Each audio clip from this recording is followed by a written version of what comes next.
कोडरमा और गिरिडीह को जोहार। मां चंचला देवी की पावन भूमि को मैं प्रणाम करता हूं। मैं पारसनाथ पर्वत को भी श्रद्धापूर्वक नमन करता हूं।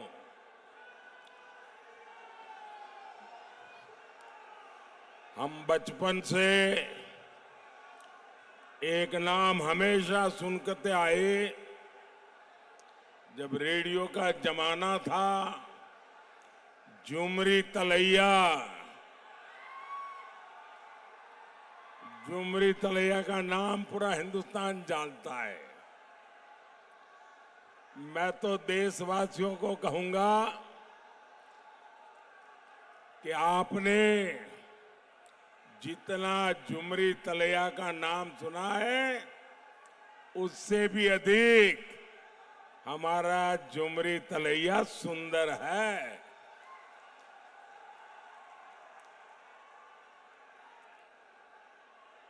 बेटे, आप बैठे आओ।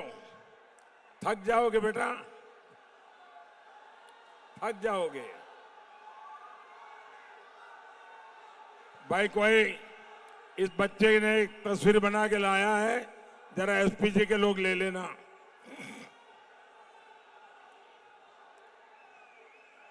बेटा, पीछे अपना नाम पता लिख देना।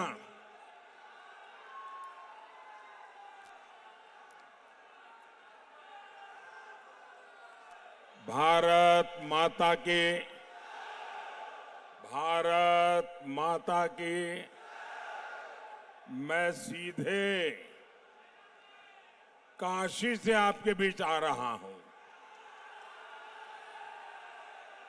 मुझे आने में विलंब हुआ, इसलिए आप सब मुझे क्षमा करें। और मुझे बताया गया कि आप में से बहुत लोग सुबह 8:30 बजे आके बैठ गए थे।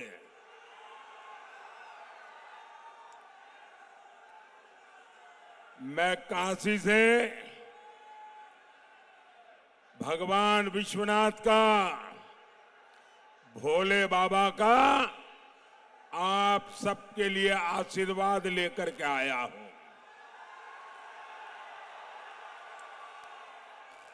मैं आज काशी में अपना नामांकन दाखिल करने के बाद ये मेरी पहली जनसभा है।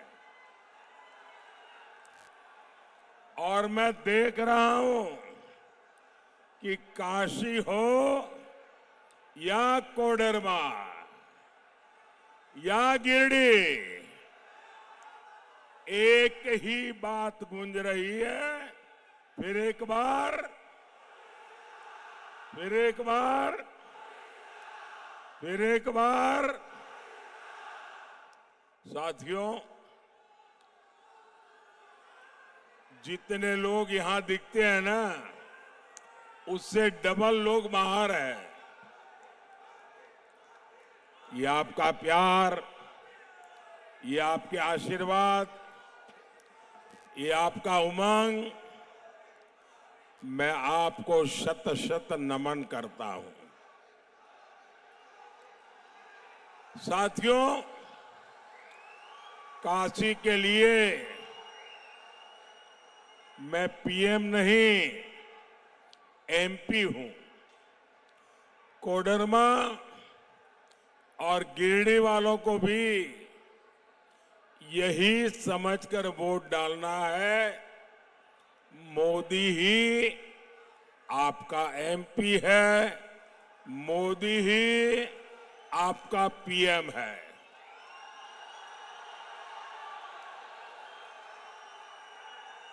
कोडरमा से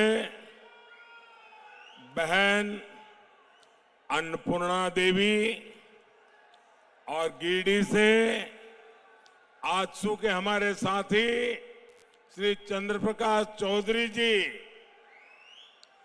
इन दोनों को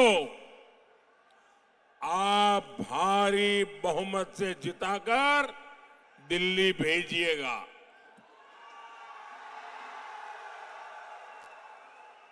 आपका एक एक वोट देश में तीसरी बार मोदी की मजबूत सरकार बनाएगा। इनके अलावा आपको दिलीप कुमार वर्मा जी को, जो गांडे विधानसभा से चुनाव लड़ रहे हैं, उनको भी जिताना है। साथियों, जब एक मजबूत सरकार होती है तो वो सबसे पहले देश का हित देखती है, देश के लोगों का हित देखती है। लेकिन जब देश में कांग्रेस जैसी कमजोर सरकार होती है तो वो देश को भी कमजोर कर देती है। ऐसी कमजोर सरकार कभी भी देशवासियों का भला नहीं कर सकती। कोडरमा और इस क्षेत्र के लोगों को इन्होंने दशकों तक कमजोर सरकारों का रवैया देखा है। कांग्रेस की कमजोर सरकारों ने देश को नक्सलवाद की आग में झोंक दिया और नक्सलवाद ने देश का बहुत नुकसान तो किया ही किया, लेकिन मेरे देश के अनेक माताओं को, उनके सपनों को कुचल डाला है। जो बेटे नक्सलवाद की राह पर जाके बंदूक उठा रहे थे, उन्होंने खुद को तो बर्बाद कर दिया, उस परिवार को बर्बाद कर दिया और उस मां को जिंदगी भर रोते रहने के लिए मजबूर कर दिया। इस आग में वामपंथियों ने भी अपनी रोटियां सेकी। ये भाजपा की सरकार है जिसने देश में नक्सली हिंसा पर लगाम लगाई। मोदी को चुनौतियों को टालना नहीं, मोदी को टकराना आता है। और जब फौलादी हौसला हो, जब हौसला फौलादी हो, तो बड़े से बड़ी चुनौती भी चरण चूमने लग जाती है। आज पूरे देश में नक्सलवाद का दायरा बहुत सिकुड़ गया है, बहुत सिकुड़ गया है। और मैं कोडरमा की इस धरती से सभी देशवासियों को एक गारंटी दे रहा हूं, आतंक हो या फिर नक्सलवाद, मोदी अपने तीसरे कार्यकाल में इन पर बहुत बड़ा प्रहार करने का संकल्प ले चुकी है। मोदी झारखंड को फिर से नक्सलवाद का गढ़ नहीं बनने देगी। मैं अपने नौजवानों की जिंदगी तबाह नहीं होने दूंगा। मैं उन माताओं की कोख छीनने नहीं दूंगा। वो दिन दूर नहीं जब पूरी आदिवासी बेल्ट खून खराबे से मुक्त होगी, और ये मोदी की गारंटी है। साथियों, आज आपने टीवी पर देखा होगा, कल रात को टीवी पर देखा होगा, इस पूरे चुनाव में अगर कोई पूछे मुझे कि मोदी जी सबसे संतोषजनक बात क्या लगी, तो मैं कहूंगा कल श्रीनगर में जो मतदान हुआ है, लोकतंत्र के प्रति जिस प्रकार से श्रद्धा व्यक्त की गई है, भारत के संविधान प्रति जो मोहर लगाई गई है, दशकों बाद श्रीनगर में चुनाव का उत्सव था। दशकों बाद श्रीनगर के चुनाव में इतना भारी मतदान हुआ और लोग उमंग और उत्साह से भरे हुए थे, और लोग कह रहे थे कि 370 जाने के कारण ये संभव हुआ है। लोग कह रहे थे मोदी के आने के बाद संभव हुआ है। इस एक घटना से ये बात साफ हो जाती है कि मोदी के काम की दिशा सही है और मोदी के प्रयास सही परिणाम लाते हैं। ये श्रीनगर का कल का मतदान पूरे देश के लिए संतोष का, उमंग का, उत्साह का अवसर है। और इसलिए भाइयों बहनों,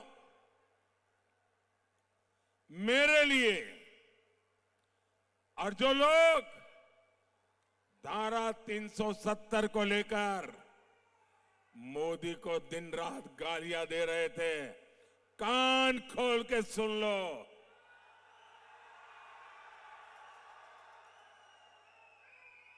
ये धारा 370 की दीवार हटी है, हमारे दिलों को जोड़ दिया है। हमारे सपने, हमारे अरमान एक साथ आगे बढ़ रहे हैं। भारत के लोकतंत्र के जीवन में इससे बड़ी कोई घटना नहीं हो सकती है। साथियों, जब मैं देश हित में इतने सारे काम कर रहा हूं, तो जामुमो कांग्रेस और आरजेडी वाले बौखलाए हुए हैं, संतुलन खो चुके हैं। यही कोडरमा में इंडी गठबंधन के एक नेता ने मुझे गोली मारने की बात कही थी।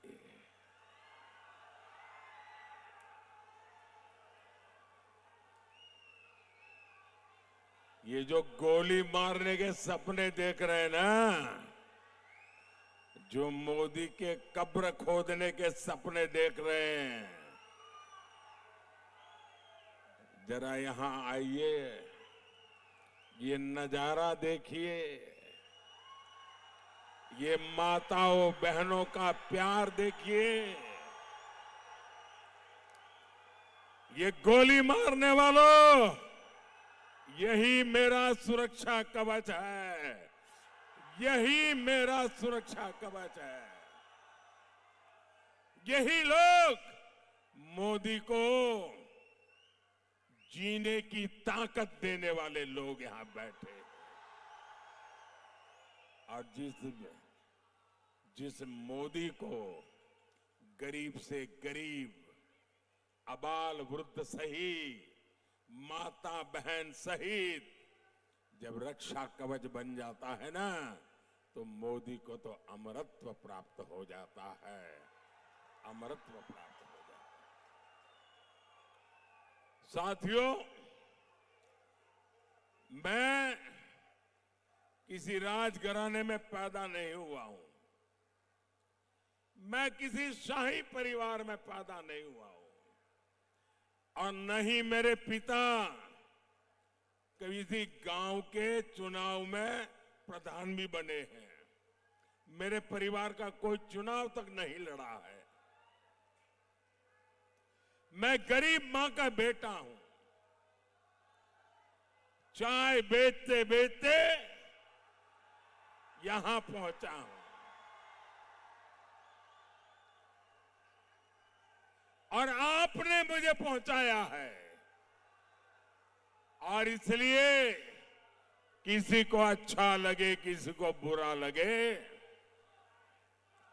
मैंने गरीबी देखी है, मैं गरीबी को जिया हूं, और जो मुसीबतें मैंने झेली हैं, मैं मेरे देश के गरीबों को उससे मुक्ति दिलाना चाहता हूं। और इसलिए मोदी का मंत्र है, वंचितों को वरीयता। जिन्हें पहले कोई पूछता तक नहीं था, मोदी उन्हें पूजता है, भक्ति भाव से पूजता है। पहले आपके इलाज की, सस्ते इलाज की किसी ने चिंता नहीं की। हमारे परिवारों में तो अगर कोई मां बीमार हो जाती है, कितनी ही पीड़ा क्यों न हो, वो कभी घर में किसी को बताती नहीं है। वो दर्द सहती है, पीड़ा सहती है। एक मिनट भैया, प्लीज मुझे बोलने दीजिए। वो दर्द सहती है, पीड़ा सहती है, लेकिन अपने परिवार में किसी को अपनी बीमारी के विषय में बताती नहीं है, क्योंकि उसके मन में एक ही भाव रहता है कि अगर परिवार में सबको बीमारी का पता चल जाएगा तो इलाज कराने का खर्चा कहां से लाएंगे, ये लोग कर्ज में डूब जाएंगे। अरे मैं 2-4 साल मुसीबत झेल लूंगी, फिर चली जाऊंगी, लेकिन मैं बच्चों को कर्जदार नहीं बनाना चाहती। मेरे देश की हर माता यही सोचती है। लेकिन माताएं बहनें,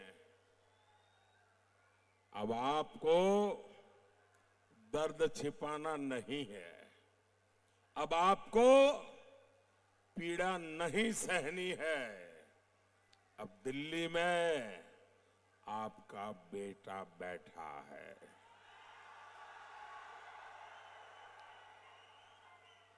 अब आपके इलाज की चिंता ये आपका बेटा करेगा। आपको एक पाई का खर्चा नहीं होगा, इलाज मैं करवाऊंगा। मैंने देश भर के मेरे गरीब भाई बहनों को कहा है, भाइयों बहनों, मैंने देवघर में एम्स बनवाया, हिंदुस्तान का बढ़िया से बढ़िया अस्पताल। देवघर एम्स से इस क्षेत्र के गरीबों को बहुत बड़ा सहारा मिला है। मोदी ने उन्हें अस्पताल में 5 लाख रुपए तक मुफ्त इलाज की सुविधा दी है। हर गरीब का सपना होता है उसके पास पक्का घर हो। अगर आपका बेटा दिल्ली में बैठा हो और आप झोपड़ी में रहे, आपका बेटा दिल्ली में बैठा हो और आप कच्चे घर में रहे, इस बेटे को मंजूर नहीं है। मैं हर गरीब परिवार को पक्का घर देना चाहता हूं। अब तक 4 करोड़ परिवारों को पक्के घर दे चुका हूं और तीसरे टर्म में आऊंगा जो बच गए हैं ना, उनको भी पक्का घर दे के रहूंगा, ये मोदी की गारंटी है।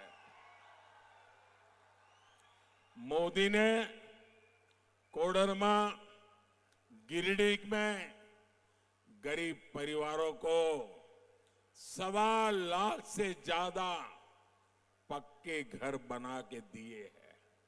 और मेरी आपसे प्रार्थना है, आप जब गांव-गांव जाएंगे, अभी भी कहीं कोई नजर आए आपको जिसको पक्के घर की जरूरत है, उसका नाम पता लिख दीजिए, मुझे भेज दीजिए और उस मां बहन को कह देना कि मोदी की गारंटी है, तीसरी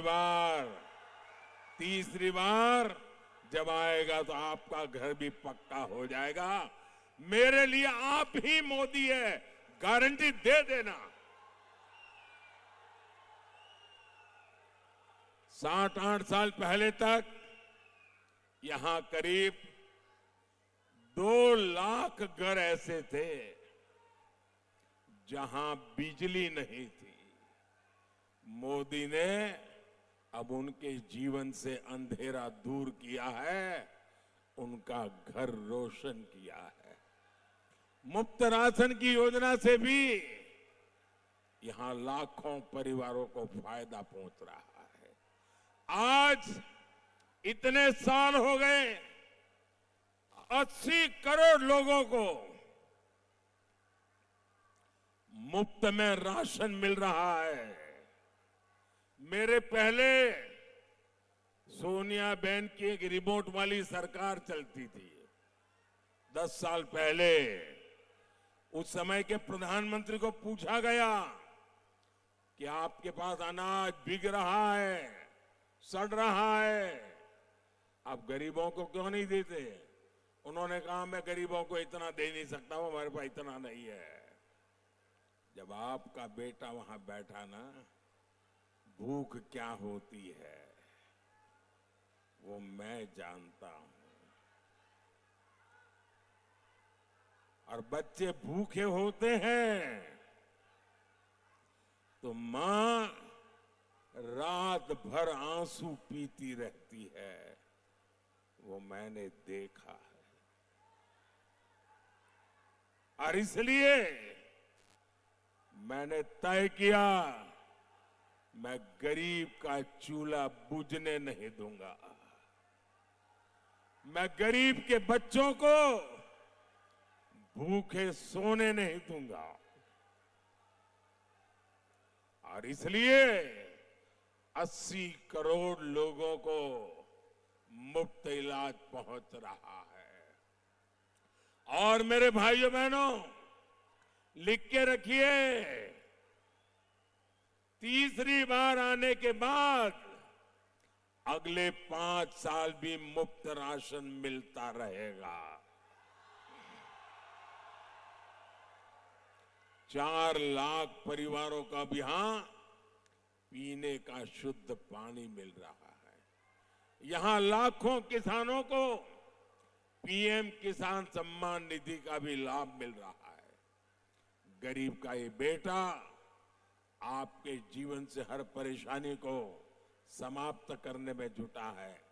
और इसलिए मुझे आपका आशीर्वाद चाहिए, ताकि जो छूट गए हैं मैं उन लोगों तक भी मेरी ये सारी कार्यक्रम योजनाएं सुविधाएं पहुंचा सकूं।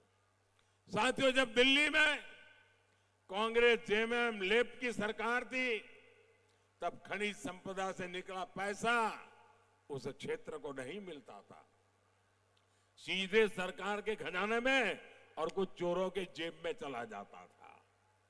यहां तो अबरक की कितनी सारी खदानें रही हैं, आपको क्या मिला?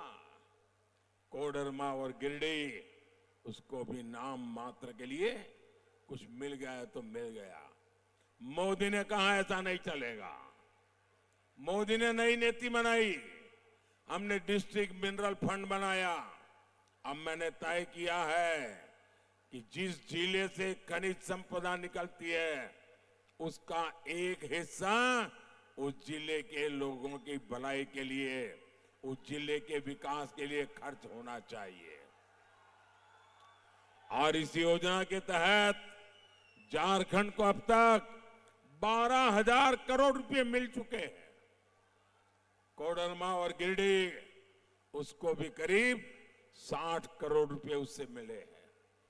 ऐसे काम तभी होते हैं जब आपके लिए संवेदनशील हो, ऐसी सरकार हो, आपकी परेशानियों के प्रति जो खुद परेशान होता हो, जिसको आपकी परवाह हो, तब होता है।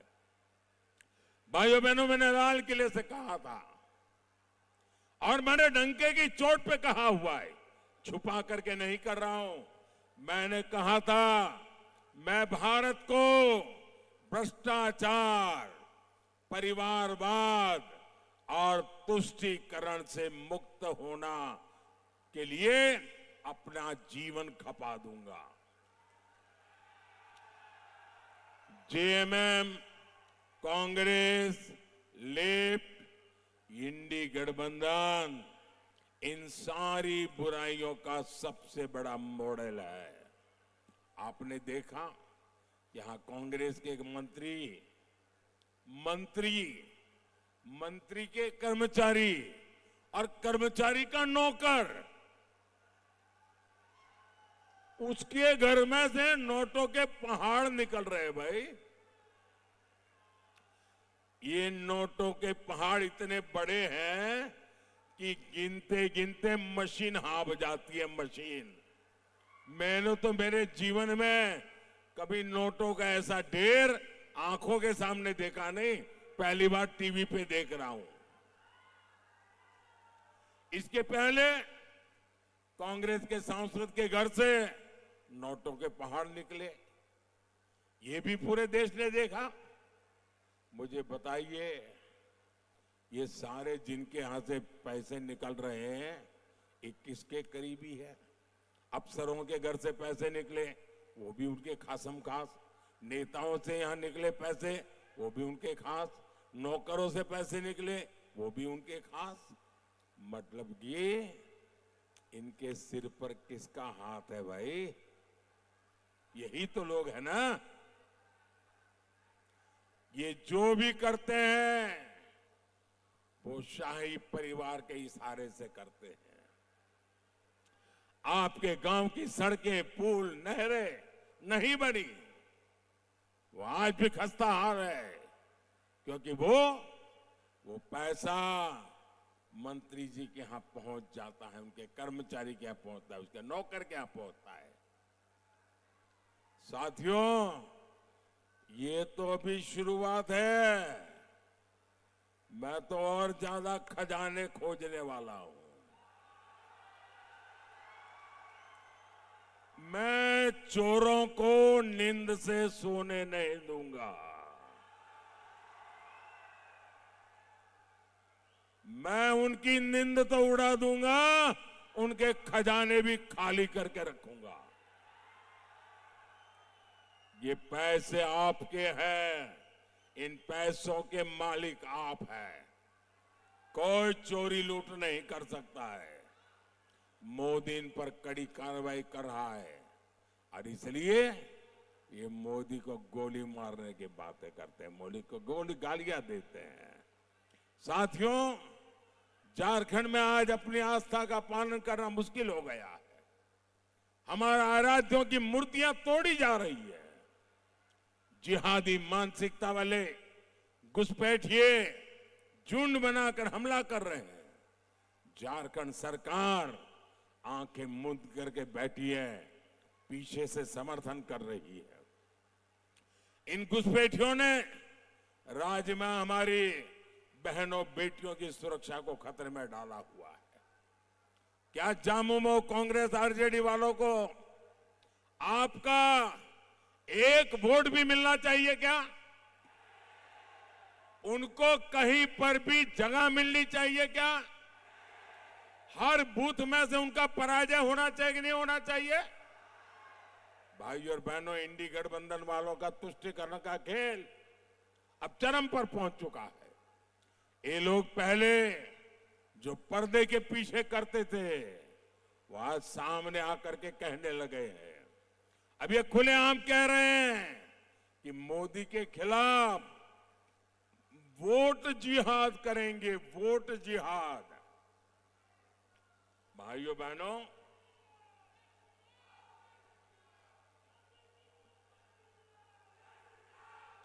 साथियों, 500 साल के बाद 500 साल के बाद अयोध्या में हमारे राम जी भव्य मंदिर में विराजमान हुए।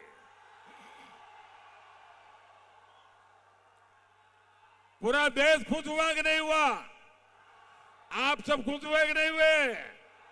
बोलिए जय श्री राम, जय श्री राम। लेकिन ये इंडिया अलायंस वाले, ये लोग राम मंदिर को लेकर भद्दी भद्दी बातें कर रहे हैं। आए दिन इन नेताओं को जो बयान आते हैं वो शर्मनाक बयान आ रहे हैं। कांग्रेस के कुछ लोग तो ये तक कह रहे हैं कि कांग्रेस सुप्रीम कोर्ट के फैसले को बदलने की साजिश कर रही है। और कांग्रेस के ही एक वर्षों तक कांग्रेस के नेता वो आजकल कह रहे हैं कि कांग्रेस ने तो तय कर लिया है कि अब रामलला को फिर से टेंट में भेजेंगे। क्या आप रामलला को टेंट में जाने देंगे? क्या देश में ऐसा पाप उनको करने देंगे? रामलला भव्य मंदिर में रहेंगे कि नहीं रहेंगे? ये कहते हैं राम मंदिर को ताला लगा देंगे। भाइयों और बहनों, मोदी की नीति एकदम साफ है। हमारी माताएं बहनें हर परिवार की बेहतरीन प्रबंधक होती है, इसलिए देश उनके इस कौशल के सदुपयोग के बिना विकसित नहीं हो सकता। तभी मोदी माताओं बहनों की सुविधा और समृद्धि के लिए हर योजना बना रहा है। यहां बहुत बड़ी संख्या में बहनें सहायता समूहों से जुड़ी है। 10 वर्ष में 10 करोड़ बहनों को ऐसे समूहों से हमने जोड़ा है। हमने पहली बार बहनों के भी बैंक खाते खुलवाए और समूहों के भी बैंक खाते खुलवाए। आज मोदी लाखों करोड़ रुपए की मदद इन समूहों तक पहुंचा रहा है।